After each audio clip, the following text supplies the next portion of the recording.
Hi hello ಎಲ್ರಿಗೂ ನಮಸ್ಕಾರ. Welcome back to our channel. ಎಲ್ಲರೂ ಹೇಗಿದ್ದೀರಾ, ಚೆನ್ನಾಗಿದ್ದೀರಾ ಅಂತ ಅನ್ಕೋತೀನಿ. ನಾನು ಕೂಡ ಚೆನ್ನಾಗಿದ್ದೀನಿ. ಇವತ್ತಿನ ವಿಡಿಯೋ ನಾನು ಬೆಳಗ್ಗೆಯಿಂದ ಶುರು ಮಾಡಿದ್ದೀನಿ. ಇದಾಗಿರುತ್ತೆ ಗುರುವಾರದ ವ್ಲಾಗ್. ಈ ವ್ಲಾಗಲ್ಲಿ ಒಂದು ಖುಷಿ ವಿಚಾರನೂ ಕೂಡ ಇದೆ. ಸೊ ಇವತ್ತಿನ ವಿಡಿಯೋ ಹೇಗೋಗುತ್ತೆ ಅಂತ ನೋಡೋಣ. ಬೆಳಗ್ಗೆಯಿಂದ ನನ್ನ ಕೆಲಸಗಳೆಲ್ಲ ಶುರುವಾಯಿತು. ಹಾಗೆ ಈಟ್ರಿಗೆ ಹಾಕ್ಬಿಟ್ಟು ಹಾಲು ತೊಗೊಳೋದಿತ್ತು, ಹಾಲು ಮತ್ತು ಮೊಸರು ತೊಗೊಂಡು ಅಲ್ಲಿಂದ ಮನೆ ಕಡೆ ಹೊರಟೆ. ಸೊ ಗುರುವಾರ ಅಂತಂದರೆ ಮಾಮೂಲಿ ನಂದು ರಾಯರ ಪೂಜೆ, ಮಠಕ್ಕೆ ಹೋಗೋದು, ಸೊ ಇದೆಲ್ಲ ಇದೆ. ಅದ್ರ ಜೊತೆಯಲ್ಲಿ ಇವತ್ತು ಶೂ ಅವ್ರಿಗೆ ಸ್ವಲ್ಪ ಅವರು ಹೇಳಿರೋ ಅಂಥ ಡ್ರೆಸ್ಸಸ್ಗಳನ್ನೆಲ್ಲ ಕೊರಿಯರ್ ಮಾಡೋದಿದೆ. ಸೊ ಅದನ್ನು ಕೂಡ ಮಾಡಬೇಕು. ಸೊ ತುಂಬ ವೆಯ್ಟ್ ಇದೆ, ಅದು ನೋಡಬೇಕು ಎಷ್ಟು ಅಮೌಂಟ್ ತಗೋತಾರೋ ಏನೋ ಗೊತ್ತಿಲ್ಲ. ಸೊ ಇವಾಗ ನಾನು ಒಂದು ಕಡೆಯಿಂದ ನೆಲ ಒರೆಸ್ಕೊತಾ ಇದ್ದೀನಿ. ಬೆಳಗ್ಗೆನೇ ನಾನು ಬಾಗಿಲು ತೊಳಿಬೇಕಾದ್ರೇ ಕಸ ಎಲ್ಲ ಗುಡಿಸ್ಕೊಂಡು ಫುಲ್ಲೆಲ್ಲ ಮನೆ ಕ್ಲೀನ್ ಮಾಡ್ಕೊತೀನಿ. ನೆಕ್ಸ್ಟು ನಾನು ಲಾಸ್ಟಲ್ಲಿ ನಾನು ನೆಲ ಎಲ್ಲ ಒರೆಸ್ಕೊತೀನಿ. ಯಾಕಂದರೆ ಗ್ಯಾಸ್ ಎಲ್ಲ ಒರೆಸ್ಬೇಕಾದ್ರೆ ನೀರೆಲ್ಲ ಚೆಲ್ಲಿರುತ್ತೆ. ಸೊ ಹಾಗಾಗಿ ನಾನು ಲಾಸ್ಟಲ್ಲಿ ನೆಲ ಎಲ್ಲ ಒರೆಸ್ಕೊತೀನಿ. ಇನ್ನು ಮುಂದೆ ನಿಮಗೆ ಡಿಫ್ರೆಂಟು ವಿಡಿಯೋಗಳು ಬರ್ತಾ ಇರುತ್ತೆ. ನಿಮಗೂ ಕೂಡ ಖುಷಿ ಆಗುತ್ತೆ ಅನ್ಕೋತೀನಿ. ನನಗಂತೂ ತುಂಬ ಖುಷಿ ಆಗ್ತಾಯಿದೆ. ಸೊ ಯಾಕಂದರೆ ಒಂದೇ ಥರದ್ದು ವಿಡಿಯೋ ಮಾಡಿ ನನಗೂ ಕೂಡ ಬೋರ್ ಆಗಿತ್ತು. ಬಟ್ ಇನ್ಮೇಲಾದ್ರೂ ಸ್ವಲ್ಪ ಡಿಫ್ರೆಂಟಾಗಿ ವಿಡಿಯೋಸ್ಗಳು ಮಾಡ್ಬೋದಲ್ಲ ಅಂತ ಖುಷಿ ಆಗ್ತಾಯಿದೆ. ಸೊ ಬ್ಯಾಕ್ಗ್ರೌಂಡಲ್ಲಿ ಸ್ವಲ್ಪ ವಾಯ್ಸ್ ಎಲ್ಲ ಮ್ಯೂಟ್ ಮಾಡಿದ್ದೀನಿ ನಾನು. ಯಾಕಂದರೆ ನಾನು ಮಾರ್ನಿಂಗ್ ಎದ್ದ ತಕ್ಷಣವೇ ರಾಯರದು ಸಾಂಗ್ ಹಾಕ್ಬಿಟ್ಬಿಡ್ತೀನಿ. ಸೊ ಅದು ಮುಗಿಯೋಷ್ಟರೊಳಗೆ ನನ್ನ ಕೆಲಸ ಎಲ್ಲ ಮುಗ್ದೋಗುತ್ತೆ. 1 ಅವರ್ ಇದೆ ಅದು ಸಾಂಗು. ಸೊ ಅದು ಸಾಂಗ್ ಎಂಡ್ ಆಗೋಷ್ಟರೊಳಗೆ ನನ್ನ ಕೆಲಸ ಎಲ್ಲ ಮುಗಿಸ್ಕೊಂಡು ನೆಕ್ಸ್ಟು ನಾನು ಪೂಜೆಗೆ ರೆಡಿ ಮಾಡ್ಕೋತೀನಿ. ಯಾಕಂದರೆ ಮಠಕ್ಕೆ ಹೋಗಲಿಕ್ಕೆ ಟೈಮ್ ಆಗುತ್ತೆ ಅಂತ ನನಗೆ ಅದೊಂಥರ ಅಲಾರಾಮ್ ಇದ್ದಂಗೆ ಆ ಸಾಂಗು. ನಾನು ಎದ್ದ ತಕ್ಷಣವೇ ಆ ಸಾಂಗ್ ಹಾಕ್ಬಿಟ್ಬಿಟ್ರೆ ಆ ಸಾಂಗ್ ಮುಗಿಯೋಷ್ಟರೊಳಗೆ ನನ್ನ ಕೆಲಸ ಎಲ್ಲ ಮುಗಿಸ್ಕೊಂಡ್ಬಿಡ್ಬೇಕು ಅನ್ನೋದೊಂದು ಆಲೋಚನೆ ಇಟ್ಕೊಂಡಿದ್ದೀನಿ. ನೆಕ್ಸ್ಟು ನೆಲ ಎಲ್ಲ ಒರೆಸಿದಾಯಿತು. ಸ್ವಲ್ಪ ಹಾಲು ಬಿಸಿಗೆ ಇಟ್ಕೊತಾ ಇದ್ದೀನಿ. ಹಾಲು ಬಿಸಿಗೆ ಇಟ್ಕೊಂಡು ಹಾಗೆ ಒಂದು ಗ್ಲಾಸ್ ಹಾಲು ಕುಡಿದ್ಬಿಟ್ಟು ಆಮೇಲೆ ಗ್ಯಾಸ್ ಎಲ್ಲ ಒರೆಸ್ಕೊತೀನಿ. ಇನ್ನೊಂದ್ಸಲ ನೀಟಾಗಿ ಒರೆಸ್ಕೊಂಡು ಅರಿಶಿನ ಕುಂಕುಮ ಇಟ್ಟರೆ ಅಲ್ಲಿಗೆ ಅಡುಗೆ ಮನೆ ಕೆಲಸ ಎಲ್ಲ ನಂದು ಕಂಪ್ಲೀಟ್ ಆಗುತ್ತೆ. ಸ್ವಲ್ಪ ಪಾತ್ರೆಗಳಿದೆ, ಪಾತ್ರೆಗಳು ಕೂಡ ತೊಳಿಬೇಕು. ಸ್ವಲ್ಪ ಸಾಂಬಾರು ಕೂಡ ಇತ್ತು, ಬಿಸಿಗೆ ಇಟ್ಕೊಂಡು ರಾತ್ರಿ ತೊಳೆದಿಟ್ಟಿರೋ ಅಂಥ ಪಾತ್ರೆಗಳನ್ನೆಲ್ಲ ಇವಾಗ ಜೋಡಿಸ್ಕೊತಾ ಇದ್ದೀನಿ.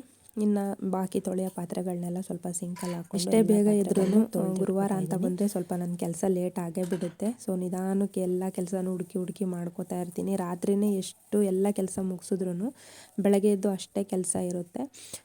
ವಾರ ಟೈಮಲ್ಲಿ ಹಂಗೆ ನನಗೆ ಸ್ವಲ್ಪ ಲೇಟು. ಪೂಜೆ ಅಂತ ಬಂದರೆ ಸ್ವಲ್ಪ ನಿಧಾನನೇ ಮಾಡ್ತೀನಿ. ಒಂದೊಂದು ಸಲ ಬೇಗ ಮಾಡ್ಕೋತೀನಿ, ಒಂದೊಂದು ಸಲ ಲೇಟಾಗಿ ಮಾಡ್ಕೊಬಿಡ್ತೀನಿ. ನನಗೆ ಯಾವ ಥರ ಒಂದು ಮೈಂಡ್ ಸೆಟ್ ಆಗಿರುತ್ತೆ ಅದ್ರ ಮೇಲೆ ನಾನು ಕೆಲಸಗಳನ್ನ ಮಾಡ್ಕೋತಾ ಹೋಗ್ತೀನಿ. ಪಾತ್ರೆಗಳು ಕೂಡ ತೊಳೆದಾಯಿತು. ಅಲ್ಲಿಗೆ ನಾನೆಲ್ಲ ಕೆಲಸ ಮುಗಿಸಿ ಸ್ನಾನ ಕೂಡ ಆಯಿತು, ಪೂಜೆನೂ ಕೂಡ ಮಾಡಿದ್ದೀನಿ. ನೋಡ್ತಾ ಇರ್ಬೋದು ಎಷ್ಟು ಚೆಂದ ಕಾಣಿಸ್ತಾ ಇದ್ದಾರೆ ನಮ್ಮ ರಾಯರು ಅಂತ. ಸೊ ಫುಲ್ ಎಲ್ಲ ನೀಟಾಗಿ ಕ್ಲೀನಾಗಿ ಇವತ್ತು ಪೂಜೆ ಮಾಡ್ಕೊಂಡಿದ್ದೀನಿ. ತುಳಸಿ ಮಾಲೆನೂ ಕೂಡ ತೊಗೊಂಬಂದಿದ್ದೆ. ಹಾಗೆ ಕನಕಾಂಬ್ರ ಹೂವನೂ ಕೂಡ ತಂದಿದ್ದೆ. ರಾಯರಿಗೆ ಕನಕಾಂಬ್ರ ಹೂವು, ಮಲ್ಲಿಗೆ ಹೂವು ಅಂದರೆ ಸ್ವಲ್ಪ ಇಷ್ಟ ಅಂತ ಯಾರೋ ಹೇಳಿದರು. ಸೊ ಹಾಗಾಗಿ ನಾನು ಒಂದೊಂದು ವಾರ ಒಂದೊಂದು ಥರದ್ದು ಹೂವು ತೊಗೊಂಬಂದಿಟ್ಟು ನನ್ನ ಶಕ್ತಿ ಯಾವ ರೀತಿ ಇರುತ್ತೆ ಆ ರೀತಿಯಾಗಿ ಪೂಜೆ ಮಾಡ್ಕೋತೀನಿ. ಪೂಜೆ ಎಲ್ಲ ಮುಗಿಸಿ ನಾವು ಮಠಕ್ಕೆ ಹೋಗೋಷ್ಟರೊಳಗೆ 11:30 ಆಗಿತ್ತು. ಆಚೆ ನೋಡ್ತಾ ಇರ್ಬೋದು ಎಷ್ಟು ವೆಹಿಕಲ್ಸ್ ಇದೆ ಅಂತೇಳಿ. ಇವತ್ತಂತೂ ತುಂಬ ಜನ ಇದ್ದರು. ನನಗೆ ಒಂದು ಸೆಕೆಂಡ್ ಏಕಾದಶಿನ ಇವತ್ತು ಅನ್ನಿಸ್ಬಿಡ್ತು. ಆಮೇಲೆ ನನಗೆ ಏಕಾದಶಿ ಇರೋದು 21ಗೆ ಅಂದ್ಕೊಂಡು ಯೋಚನೆ ಮಾಡ್ತಾ ಒಳಗಡೆ ಹೋದೆ. ಬಟ್ ತುಂಬ ಜನ ಇದ್ದರು. ಅಲ್ಲಿ ಏನು ನಡೀತಾ ಇದೆ ಅನ್ನೋದೇ ನನಗೆ ಗೊತ್ತಾಗಲಿಲ್ಲ.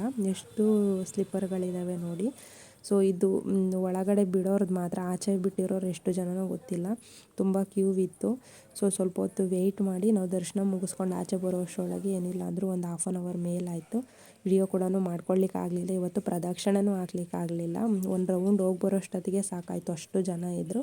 ಹಾಗೆ ಆಚೆ ಬಂದು ದೇವ್ರ ದರ್ಶನ ಎಲ್ಲ ಮುಗಿಸ್ಕೊಂಡು ಆಚೆ ಬಂದು ಇವಾಗ ಪ್ರಸಾದಕ್ಕೆ ಹೋಗ್ತಾಯಿದ್ದೀವಿ. ಪ್ರಸಾದಕ್ಕೆ ಇವತ್ತು ಪಲಾವ್ ಕೊಟ್ಟಿದ್ದರು. ಪ್ರತಿ ಸಲ ನನಗೆ ಪೊಂಗಲ್ ಸಿಗ್ತಿತ್ತು, ಇಲ್ಲ ಅಂತಂದರೆ ಒಂಥರ ಅವರು ಖಾರ ಪೊಂಗಲ್ ಥರ ಮಾಡ್ತಾರೆ, ಅದು ತುಂಬ ಚೆನ್ನಾಗಿರುತ್ತೆ. ಸೊ ಅದು ಸಿಗ್ತಾಯಿತ್ತು, ಇಲ್ಲಾಂದರೆ ಮೊಸರು ಅನ್ನ ಸಿಗ್ತಾಯಿತ್ತು. ಬಟ್ ಇವತ್ತು ಪಲಾವ್ ಸಿಕ್ತು ನನಗೆ, ಚೆನ್ನಾಗಿತ್ತು. ಸೊ ತಿನ್ಕೊಂಡು ಬಂದು ಸ್ವಲ್ಪ ಹೊತ್ತು ಮನೇಲಿ ಕೂತು ರೆಸ್ಟ್ ಮಾಡಿ ಕಡಲೆಕಾಯಿ ಮಿಕ್ಕಿತ್ತು ಹಬ್ಬದ್ದು, ಕಡಲೆಕಾಯಿನೂ ಕೂಡ ಬೇಯಲಿಕ್ಕೆ ಇಟ್ಟಿದ್ದೀನಿ. ನೆಕ್ಸ್ಟು ಇನ್ನೊಂದು ಕಡೆ ಮೊಸರು ಅನ್ನ ಮಾಡ್ಕೊಳ್ಳೋಣ ಅಂತ ಅಂದ್ಬಿಟ್ಟು ದಾಳಿಂಬೆ ಇತ್ತು ಮನೇಲಿ, ಅದನ್ನು ಹಾಕಿ ಮೊಸರು ಅನ್ನ ಮಾಡ್ಕೊಳ್ಳೋಣ ಅಂತ ಒಂದು ಕಡೆ ಎಲ್ಲ ಹೆಚ್ಚಿ ರೆಡಿ ಮಾಡ್ಕೊಂಡಿದ್ದೀನಿ.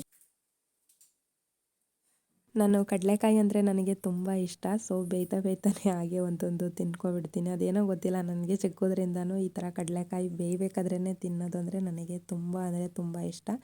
ಸೊ ಹಾಗೆ ಒಂದೊಂದು ಕಡಲೆಕಾಯಿ ತಿಂದ್ಕೊಂಡು ಬ್ರೇಕ್ಫಾಸ್ಟಿಗೆ ರೆಡಿ ಮಾಡ್ಕೊತಾ ಇದ್ದೀನಿ. ಇವತ್ತು ಚಿಕ್ಕವಳು ನಮ್ಮ ಭವಾನಿಗೆ ಕೂಡ ಇದ್ಲು. ಸೊ ಅವಳಿಗೂ ನನಗೂ ಇಬ್ಬರಿಗೂ ಸೇರಿಸಿ ಹಾಗೆ ಸಿಂಪಲ್ಲಾಗಿ ಒಂದು ಮೊಸರನ್ನ ಮಾಡ್ಕೊಡೋಣ ಅಂತ ಮಾಡ್ಕೊತಾ ಇದ್ದೀನಿ. ಮೊಸರನ್ನ ನಾನು ಕೂಡ ಮಾಮೂಲಿ ಸಾಸಿವೆ ಮತ್ತು ಕರಿಬೇವು ಸೊಪ್ಪು ಎಲ್ಲ ಹಾಕಿ, ಕೆಲವರು ಉದ್ದಿನಬೇಳೆ ಮತ್ತು ಕಡಲೆಬೇಳೆ ಎಲ್ಲ ಹಾಕ್ತಾರೆ. ನನಗದು ಇಷ್ಟ ಆಗಲ್ಲ. ಸೊ ದಾಳಿಂಬೆ ಹಣ್ಣು ಇದ್ದರೆ ಮಾತ್ರ ನಾನು ಕೆಲವೊಂದೊಂದು ಸಲ ಮೊಸರನ್ನ ಮಾಡ್ಕೊತೀನಿ, ಇಲ್ಲಾಂದರೆ ದ್ರಾಕ್ಷಿ ಇರಬೇಕು. ಅದು ಬಿಟ್ಟರೆ ನಾರ್ಮಲ್ ನನಗೆ ಮೊಸರನ್ನ ತಿನ್ನಲಿಕ್ಕೆ ಅಷ್ಟೇನು ಇಷ್ಟ ಆಗಲ್ಲ. ಯಾಕಂದರೆ ದಾಳಿಂಬೆ ಹಣ್ಣು ಮತ್ತು ದ್ರಾಕ್ಷಿಗಳೆಲ್ಲ ಹಾಕಿ ಮಾಡ್ತಾರಲ್ಲ, ಆ ಒಂದು ಮೊಸರನ್ನ ನನಗೆ ತುಂಬ ಅಂದರೆ ತುಂಬ ಇಷ್ಟ. ಕೆಲವೊಂದೊಂದು ಅಡುಗೆಗಳನ್ನೆಲ್ಲ ನನಗೆ ನಮ್ಮ ತಂದೆ ಕಲಿಸ್ಕೊಟ್ಟಿದ್ದು, ಕೆಲವೊಂದೊಂದು ನಾನೇ ಬೇರೆಯವ್ರ ಹತ್ರ ನೋಡಿ ಕಲ್ತಿರೋದು. ಇನ್ನು ಕೆಲವೊಂದು ಸಾಂಬಾರುಗಳು ಸಿಂಪಲ್ಲಾಗಿ ರುಬ್ಬದಲ್ಲೇ ಮಾಡುವಂಥ ಸಾಂಬಾರುಗಳೆಲ್ಲ ನನಗೆ ಶಿವರು ಕಲಿಸಿದ್ದು. ಇನ್ನು ಸ್ವಲ್ಪ ಇದು ಚಿಕನ್ಗಳಾಗಿರ್ಬೋದು ಅಥವಾ ಪಲಾವು ಇದೆಲ್ಲ ನನಗೆ ನಮ್ಮ ಹೇಮಾ ಭವಾನಿ ಅಂತ ನಾನು ಹೇಳ್ತೀನಿ ನನ್ನ ತಂಗಿದಿರು ಅಂತ. ಸೊ ಅವರ ಅಮ್ಮನ ಹತ್ರ ನೋಡಿ ಕಲ್ತ್ಕೊಂಡಿದ್ದು ಸ್ವಲ್ಪ ಅಡುಗೆಗಳೆಲ್ಲ. ನಾನು ಆಲ್ಮೋಸ್ಟ್ ಎಲ್ಲನೂ ನೋಡಿನೇ ಕಲ್ತ್ಕೊಂಡಿದ್ದೀನಿ. ಇತ್ತೀಚೆಗಷ್ಟೇ ಯೂಟ್ಯೂಬ್ ಎಲ್ಲ ನಾನು ನೋಡ್ತಾ ಇರೋದು. ಮೊದಲು ನಾನು ಯೂಟ್ಯೂಬ್ ಕೂಡ ನೋಡ್ತಾ ಇಲ್ಲ. ಈ 1 ವರ್ಷದಿಂದ ನಾನು ಮಾತ್ರ ಯೂಟ್ಯೂಬ್ ಅಪ್ಲಿಕೇಶನ್ ಓಪನ್ ಮಾಡಿರೋದು. ನಾನು ಯಾವತ್ತೂ ಯೂಟ್ಯೂಬಲ್ಲಿ ಒಂದು ವಿಡಿಯೋ ನೋಡಿದ್ದಿಲ್ಲ, ಒಂದು ಸಾಂಗ್ ಕೇಳಿದ್ದಿಲ್ಲ, ಏನಂದರೆ ಏನೂ ಇಲ್ಲ. ನಾನು ಯೂಸ್ ಮಾಡ್ತಿದ್ದಿದ್ದೆ ಒಂದು ಫೇಸ್ಬುಕ್ಕು, ಅದು ಬಿಟ್ಟರೆ ವಾಟ್ಸಪ್ಪು, ಇದೆರಡು ಬಿಟ್ಟರೆ ಇನ್ಯಾವುದೇ ಅಪ್ಲಿಕೇಶನ್ನು ನಾನು ಯೂಸ್ ಮಾಡ್ತಾ ಇರಲಿಲ್ಲ. ಸೊ ಇವಾಗ ಎಲ್ಲ ಅಭ್ಯಾಸ ಆಗಿದೆ. ಏನಾದರೂ ಅಡುಗೆ ಗೊತ್ತಿಲ್ಲ ಅಂದರೆ ಪಟ್ಟಂತ ಯೂಟ್ಯೂಬಲ್ಲಿ ತೆಗೆದು ನೋಡ್ಬೋದು. ಸೊ ಇವಾಗ ಎಲ್ಲ ಅಡುಗೆನೂ ಈಸಿ ಆಗಿಬಿಟ್ಟಿದೆ. ಸೊ ಎಲ್ಲ ಒಗ್ಗರಣೆಗೆ ಹಾಕ್ಕೊಂಡು ಮೊಸರನ್ನು ಕೂಡ ಹಾಕಿ ಎಲ್ಲ ನೀಟಾಗಿ ಮಿಕ್ಸ್ ಮಾಡಿಕೊಂಡೆ. ಬಾಕಿ ಮಿಕ್ಕಿರುವಂಥ ಮೊಸರನ್ನ ನಾನು ಪುಟ್ಟದೊಂದು ಮಡಿಕೆ ಒಳಗಡೆ ಹಾಕಿಟ್ಟಿದ್ದೀನಿ, ತುಂಬ ಚೆನ್ನಾಗಿರುತ್ತೆ ಅಂತ. ಸೊ ಅದನ್ನು ಹಾಗೆ ಒಂದು ಏನಾದ್ರೂ ಮುಚ್ಚಿಬಿಟ್ಟು ಫ್ರಿಜ್ಜಲ್ಲಿಟ್ಟರೆ ಮೊಸರು ತುಂಬ ಗಟ್ಟಿಯಾಗಿ ಚೆನ್ನಾಗಿರುತ್ತೆ. ಸೊ ಹಾಗಾಗಿ ನಾನು ಇವಾಗ ಇತ್ತೀಚೆಗೆ ಅದರಲ್ಲಿ ಸ್ಟೋರೇಜ್ ಮಾಡ್ಕೊತಾ ಇದ್ದೀನಿ. ಯಾಕಂದರೆ ಅದಕ್ಕೋಸ್ಕರನೇ ತೊಗೊಂಡು ಬಂದಿದ್ದೀನಿ ದುಡ್ಡು ಕೊಟ್ಟು. ಆ ಪುಟ್ಟು ಮಡಿಕೆಯಲ್ಲಿ ನಾನು ಹಾಲು ಕಾಯಿಸ್ಬೋದು ಅಂತ ಅಂದ್ಕೊಂಡೆ, ಬಟ್ ಗ್ಯಾಸ್ ಮೇಲೆ ಇಡ್ಲಿಕ್ಕಾಗಲ್ಲ. ಕೆಳಗಡೆ ಅದು ತಳ ಏನಿದೆ ಅದು ಬೇರೆ ಥರ ಬಂದಿದೆ, ಒಂಥರ ರೌಂಡ್ ಶೇಪಲ್ಲಿ. ಸೊ ಹಾಗಾಗಿ ಅದು ಗ್ಯಾಸ್ ಮೇಲೆ ಇಡ್ಲಿಕ್ಕಾಗಲ್ಲ.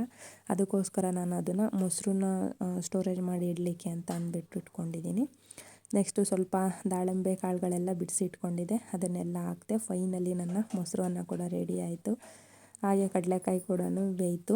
ಕಡಲೆಕಾಯಿ ಏನಕ್ಕೆ ಇವಾಗ ಬೇಯಿಸ್ಕೊಂಡೆ ಅಂದರೆ, ನಾವು ಎಲ್ಲ ಕೆಲಸ ಮುಗಿದ ಮೇಲೆ ಟೆರೆಸ್ ಮೇಲೆ ಹೋಗಿ ಕೂತ್ಕೊಂಡು ಸ್ವಲ್ಪ ಹೊತ್ತು ಚೌಕೋಬಾರ ಆಡ್ತಾ ಟೈಮ್ ಕಳಿತೀವಿ ಇತ್ತೀಚೆಗೆ ನಾನು ನನ್ನ ತಂಗಿ ಇಬ್ಬರೂ. ಸೊ ತಿಂಡಿ ಕೂಡ ರೆಡಿ ಆಯಿತು. ಸೊ ಸ್ವಲ್ಪ ಮಾಡ್ಕೊಂಡಿದ್ದೀನಿ. ಮತ್ತು ಮಧ್ಯಾಹ್ನಕ್ಕೆ ಏನಾದ್ರೂ ಮಾಡ್ಕೋಬೇಕು. ಸಾಂಬಾರಿದೆ, ಅದಕ್ಕೆ ರೈಸ್ ಮಾಡಿಕೊಂಡ್ರು ಓಕೆ, ಇಲ್ಲಾಂದರೆ ಚಪಾತಿ ಆದ್ರೂ ಓಕೆ. ನಾನು ಯಾವುದಿರೋದು ಅದನ್ನೇ ತಿಂದು ಕಾಲ ಕಳೆದ್ಬಿಡ್ತೀನಿ. ಸೊ ಬ್ರೇಕ್ಫಾಸ್ಟ್ ಎಲ್ಲ ಮುಗಿಸ್ದೆ. ಇವಾಗ ಶಿವರಿಗೆ ಕಳಿಸ್ಬೇಕಾಗಿರೋದೆಲ್ಲ ಒಂದು ಬಾಕ್ಸಲ್ಲಿ ಹಾಕಿ ಪ್ಯಾಕ್ ಮಾಡ್ತಾಯಿದ್ದೀನಿ. ಹಾಗೆ ಎಳ್ಳು ಬೆಲ್ಲನೂ ಕೂಡ ಇಟ್ಟೆ. ನಾವು ಮಾತ್ರ ತಿಂದರೆ ಸಾಲದು, ಅವ್ರಿಗೂ ಕೊಡೋಣ ಅಂದ್ಬಿಟ್ಟು. ಸೊ ಅದಾದಮೇಲೆ ಗೊತ್ತಾಗಿದ್ದು ಅವರು ಲೀವಿಗೆ ಬರ್ತಾಯಿದ್ದಾರೆ ಅಂತ. ಬಟ್ 26ಗೆ ಅವರಿಗೆ ಈ ಡ್ರೆಸ್ಗಳೆಲ್ಲ ಬೇಕಿತ್ತಂತೆ. ಸೊ ಅದಕ್ಕೋಸ್ಕರ ಎಲ್ಲ ಐರನ್ ಮಾಡಿ ನೀಟಾಗಿ ಪ್ಯಾಕ್ ಮಾಡಿ, ಸೊ ಒಂದು ಹೆಡ್ಫೋನ್ ಬೇರೆ ಬೇಕು ಅಂತ ಹೇಳಿದರು. ಸೊ ಅದನ್ನು ಕೂಡ ಅದರೊಳಗಡೆ ಹಾಕ್ತಾಯಿದ್ದೀನಿ. ಮತ್ತು ಅವ್ರದ್ದು ಏನೇ ಆರ್ಟ್ಗಳೆಲ್ಲ ಇರುತ್ತೆ, ಸೊ ಅದು ಬೆಲ್ಟು ಪ್ರತಿಯೊಂದು, ಹಾಗೆ ಒಂದು ಕ್ರೀಮ್ ಕೂಡ ಹಾಕ್ತೆ, ಎಳ್ಳು ಬೆಲ್ಲ ಹಾಕ್ತೆ, ಸ್ವಲ್ಪ ರವು ಏನೇನೋ ಬ್ಯಾಡ್ಜ್ಗಳೆಲ್ಲ ಇರುತ್ತೆ. ಸೊ ಅದನ್ನು ಎಲ್ಲ ಹಾಕಿ ನೀಟಾಗಿ ಪ್ಯಾಕ್ ಮಾಡ್ತಾಯಿದ್ದೀನಿ. ಈ ಹಿಂದೆ ನಾನು ಯಾವಾಗಲೂ ಈ ಥರ ಎಲ್ಲ ಬಾಕ್ಸ್ಗಳನ್ನೆಲ್ಲ ಪ್ಯಾಕ್ ಮಾಡೇ ಇರಲಿಲ್ಲ. ಸೊ ಈ ಥರ ಪ್ಯಾಕ್ ಮಾಡೋದನ್ನು ಕೂಡ ನನಗೆ ಶಿವ ಅವರೇ ಹೇಳ್ಕೊಟ್ಟಿದ್ದು. ಸೊ ಇದು ನಂದು 3ನೇ ಪ್ಯಾಕಿಂಗು. ಹಿಂದೆ ಒಂದು ಸಲ ನಾನು ಜಮ್ಮು ಕಾಶ್ಮೀರಿಗೆ ಕಳಿಸ್ಕೊಟ್ಟಿದ್ದೆ, ಒಂದು ಶ್ರೀನಗರದಲ್ಲಿದ್ದರಲ್ಲ ಆವಾಗ ಒಂದು ಸಲ ನಾನು ಕಳಿಸಿದ್ದೆ. ಸೊ ಅದಾದಮೇಲೆ ಇನ್ನೊಂದು ರಾಜಸ್ಥಾನಕ್ಕೆ ಒಂದು ಸಲ ಕಳಿಸಿದ್ದೆ ನಾನು ಹೋಗೋದಕ್ಕೂ ಮೊದಲು. ಅದಾದಮೇಲೆ ಇವಾಗ ನೆಕ್ಸ್ಟ್ ಇದನ್ನು ಕಳಿಸ್ತಾ ಇದ್ದೀನಿ. ಸೊ ಇದನ್ನೆಲ್ಲ ನೀಟಾಗಿ ಇವಾಗ ಪ್ಯಾಕ್ ಮಾಡ್ಕೋಬೇಕು. ಅದ್ರ ಮೇಲೆ ಒಂದು ನ್ಯೂಸ್ ಪೇಪರ್ ಕೂಡ ಹಾಕಿದ್ದೀನಿ, ಯಾಕಂದರೆ ಡ್ರೆಸ್ ಇದೆ, ಏನಾದರೂ ಗಲೀಜಾಗಬಾರ್ದು ಅಂತ ಎಲ್ಲ ಹಾಕಿ ಈ ರೀತಿಯಾಗಿ ಪ್ಯಾಕ್ ಮಾಡಿದ್ದೀನಿ. ಸೊ ಫೈನಲಿ ನನ್ನ ಪ್ಯಾಕಿಂಗ್ ಎಲ್ಲ ಮುಗೀತು. ಅದ್ರದ್ದೊಂದು ಇರಲಿ ಒಂದು ವಿಡಿಯೋ ನಾನು ಯಾವಾಗಲೇ ಕಳಿಸಿದ್ರು ಯೂಟ್ಯೂಬ್ ಮಾಡೋದಕ್ಕೂ ಮೊದಲು ಕೂಡ ಒಂದು ವಿಡಿಯೋ ಮತ್ತು ಒಂದು ಫೋಟೋ ತೆಗೆದು ಇಟ್ಕೋತಾ ಇದ್ದೆ. ಸ್ವಲ್ಪ ಹೊತ್ತಲ್ಲೇ ಪೋಸ್ಟ್ ಆಫೀಸಿಗೆ ಬಂದು ಅದನ್ನು ಕೊರಿಯರ್ ಕೂಡ ಮಾಡಿದೆ. ಟೋಟಲ್ ಅದು 6 kg ಬಂತು. 617 ರೂಪಾಯಿ ಅಮೌಂಟು ತೊಗೊಂಡ್ರು. ಸೊ ಸ್ಪೀಡ್ ಪೋಸ್ಟ್ ಮಾಡಿದ್ದೀನಿ ನಾನು. ಫೈನಲಿ ಖುಷಿ ವಿಚಾರ ಏನಪ್ಪ ಅಂದರೆ, ಶಿವರು ಬರ್ತಾಯಿದ್ದಾರೆ. ಇನ್ನು ಸ್ವಲ್ಪ ದಿನದಲ್ಲೇ ಅವ್ರ ಜೊತೆಲಿ ವಿಡಿಯೋಗಳನ್ನ ಮಾಡ್ತೀನಿ ನಾನು. ನನಗೂ ಒಬ್ಬಳಿಗೆ ವಿಡಿಯೋ ಮಾಡಿ ಬೇಜಾರಾಗೋಗ್ಬಿಟ್ಟಿತ್ತು. ಸೊ ಮನೆಗೆ ಬಂದು ಸಮೋಸ ತೊಗೊಂಡಿದ್ವಿ. ಸಮೋಸ ಎಲ್ಲ ತಿಂದು ಹಾಗೆ ಎಲ್ಲರ ಜೊತೆನೂ ಕೂತ್ಕೊಂಡು ಸ್ವಲ್ಪ ಹೊತ್ತು ಚೌಕಾಬಾರ ಆಟ ಆಡಿದೆ. ಸೊ ಇವತ್ತಿನ ವಿಡಿಯೋ ಇದಾಗಿತ್ತು. ವಿಡಿಯೋ ಇಷ್ಟ ಆದರೆ ಒಂದು ಲೈಕ್ ಮಾಡಿ, ಚಾನಲ್ನ ಸಬ್ಸ್ಕ್ರೈಬ್ ಮಾಡಿ.